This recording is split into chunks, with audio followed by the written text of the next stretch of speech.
Let's understand the spreadsheet tool with a real example. Suppose you're a product manager analyzing competitor research data.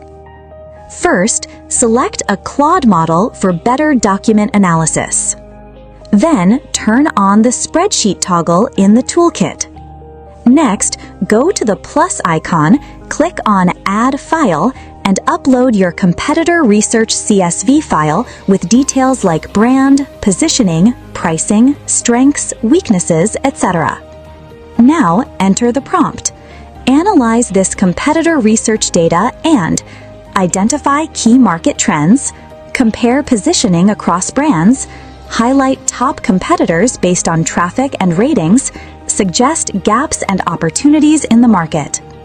Click Send.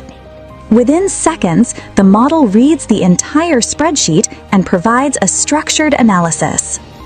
It identifies key market trends, brand positioning, and surfaces opportunities you can act on. So instead of manually scanning rows and columns, you can instantly turn raw data into strategic insights.